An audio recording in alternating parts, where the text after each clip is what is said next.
Hi friends, இந்த வீடியோவில் நாம் இதை பற்றி பார்க்க போகிறோம்னா சந்தியா ராகம் சீரியலில் ஒரு அல்டிமேட்டான எபிசோட் வந்திருக்கு.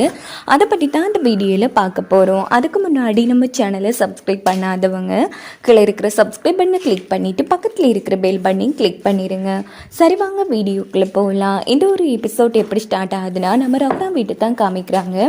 அங்கே நம்ம சீரு ரொம்ப ஃபீல் பண்ணுறாங்க. இப்போ என்ன, நீ என்ன பேச போகிற எல்லாமே எனக்கு தெரியும். இந்த கல்யாணத்துக்கு நான் சம்மதிக்கணும், அவ்வளோதானே? சரி, எனக்கு இந்த கல்யாணத்தில் சம்மதம், உனக்கு ஓகேவா அப்படின்னு கேட்டதும் சீனுவை பார்த்து உடனே மாயா, எனக்கு ரொம்ப சந்தோஷம் சீனு அப்படின்னுட்டு மாயாவும் ஃபீல் பண்ணிட்டு போகிறாங்க. கொஞ்ச நேரம் கழிச்சு புவனேஸ்வரி அவங்க அண்ணனும் பதறி அடித்து ஓடி வராங்க. அப்போ ரகுராமோட ஒட்டுமொத்த பேரும் கோல்லே இருந்துட்டு இருக்காங்க.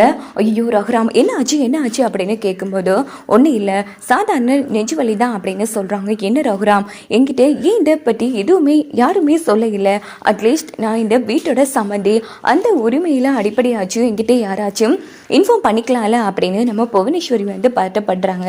அதெல்லாம் ஒன்றும் இல்லை புவனா, அதான் எனக்கு சரியாயிடுச்சுல, எந்த பிரச்சனையும் இல்லை அப்படின்னதும், ஓகே என்ன விஷயம் சம்மந்தமாக வந்தீங்க அப்படின்னு நம்ம ரகுராம் கேட்குறாங்க. இல்லை, நாள் வேற நெருங்கிட்டு இருக்கு, அதான் கல்யாண வேலைகளை பற்றி பேசிட்டு போகலான்னு வந்தா அப்படின்னதும், உடனே நம்ம ரகுராம் இப்போ எனக்கு உடம்பு வேற சரியில்லை, அதனால நான் நல்லபடியாக ரெஸ்ட் எடுக்கணும், ஸோ என்னை தாண்டி வேற ஒருத்தங்க கிட்ட தான் நான் இந்த பொறுப்பை கொடுக்கணும் அப்படின்னதும், உடனே நம்ம புவனேஸ்வரி, அதுக்குன்னு உங்களை தாண்டி ரகுராம், உங்களை தாண்டி சிவராம், இங்கால மணி, ஜானகி எல்லாரும் இருக்காங்களே, அவங்க ஒருத்தங்க எடுத்து பார்க்கட்டும், நீங்கள் ரெஸ்ட் எடுங்க அப்படின்னு புவனேஸ்வரி சொல்கிறாங்க. இல்லைங்க, இதை தாண்டி நான் ஒரு சூப்பரான ஆளுக்கிட்ட இந்த பொறுப்பு கொடுத்துருக்கேன் அப்படின்னு ரகுராம் சொல்கிறாங்க.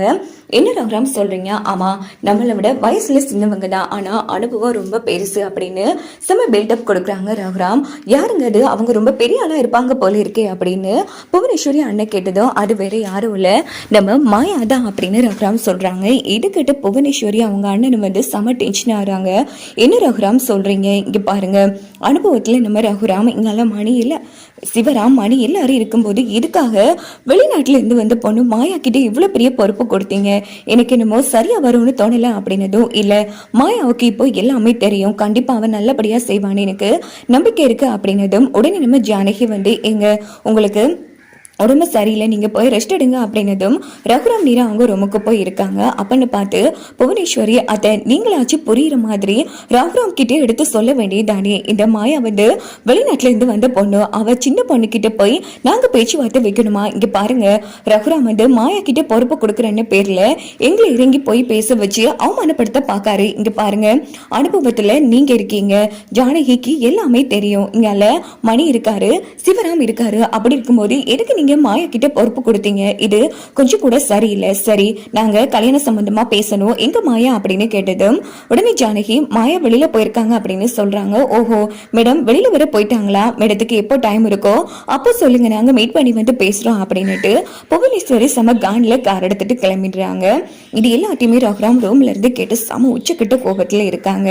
இன்னொரு பக்கம் நம்ம ரமணி பாட்டி இங்க பாருமா ஜானகி, உனக்கு தெரியாது ஒன்னே இல்லை, மாயா நம்ம குடும்பத்துக்காக எவ்வளவோ விஷயங்கள் பண்ணிருக்கா, அதுக்காக இவ்வளவு பெரிய பொறுப்பை ஒப்படைக்கிறது எனக்கு என்னமோ சரிப்பட்டு வரல அப்படின்னதும், இந்த பக்கம் பத்மா ஒவ்வொருத்தவங்களும் அவங்கவுங்க அபிப்பிராயத்தை சொல்லிட்டு இருக்காங்க.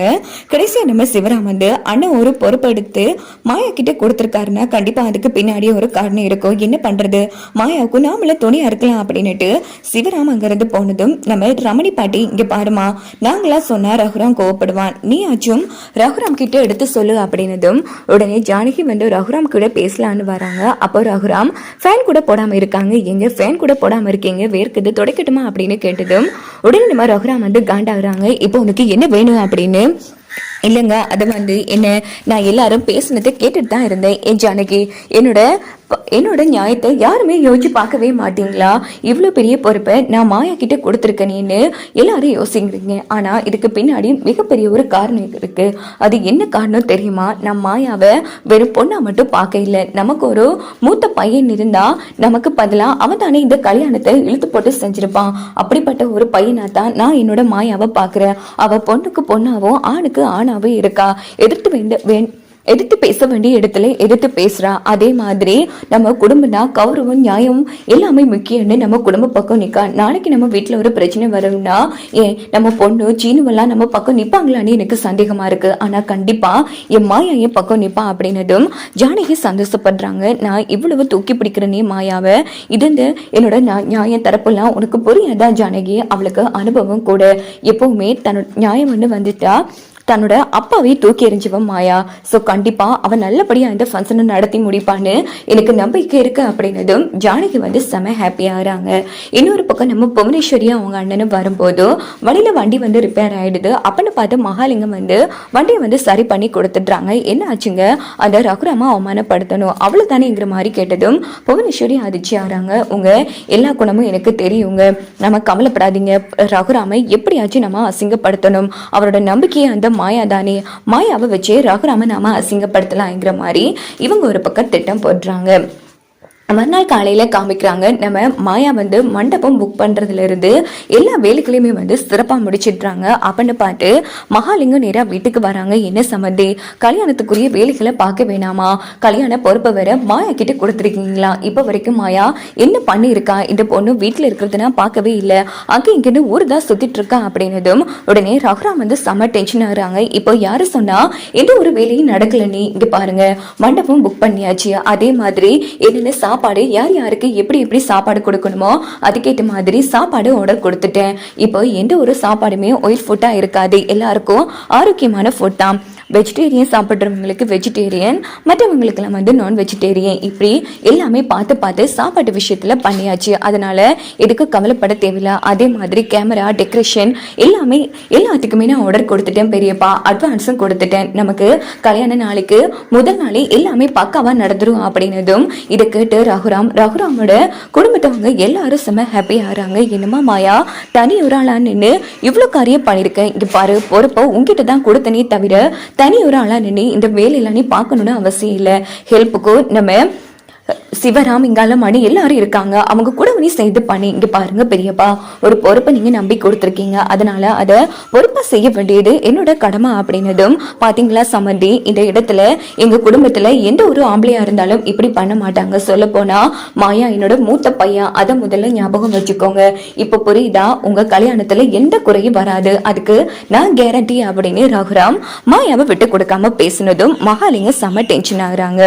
இங்க பார்த்தோம்னா நம்ம சாரு யோசிக்கிறாங்க, மாயா கண்டிப்பா இந்த கல்யாணத்தை சிறப்பா பண்ணி வைப்பா, அதனால மாயாவை வச்சு நம்ம சீனுவுக்கு என் மேல காதல் வர மாதிரி பண்ணணும் அப்படின்னுட்டு உடனே சாரு என்ன பண்றாங்கன்னா மாயாவை மீட் பண்ண வராங்க. மாயா, எனக்கு நீ ஒரு உதவி பண்ணணும். சொல்லி சாரு, இங்க பாரு, எனக்கு பேசி வச்சது மட்டும்தான் மிச்சம், ஆனா சீனுவுக்கு என் மேல கொஞ்சம் கூட ஒரு நல்ல காதலோ இல்ல நெருக்கமோ இல்ல, அவரு எனக்கு பிடிச்ச காரியத்தை பண்றாரு இல்ல, எனக்கு சீனுக்கு அடியில் நீ தான் ஒரு அண்டர்ஸ்டாண்டிங்காக கொண்டு வரணும், எனக்கு ரொம்ப கஷ்டமா இருக்கு அப்படின்னதும் கவலைப்படாத, நான் இதை பற்றி சீனுக்கிட்ட பேசுறேன் அப்படின்னுட்டு நேரா மாயா சீனுக்கிட்ட பேசுறாங்க. இங்க பாரு சாரு பாவம், அவளை பேசி வச்சு உனக்கு எவ்வளவு காலம் ஆச்சு, இப்போ வரைக்கும் நீ அவகிட்ட நெருக்கமா நடக்கிறதே இல்லைன்னு அவ ஃபீல் பண்றா. சீனு, நீ தான் அவ கூட கொஞ்சம் நெருக்கமா பழகணும் அப்படின்னதும் உடனே சீனு காண்டாயி அதுக்கு என்ன பண்ணிட்டா போச்சு அப்படின்னதும் மாயா ஃபீல் பண்றா.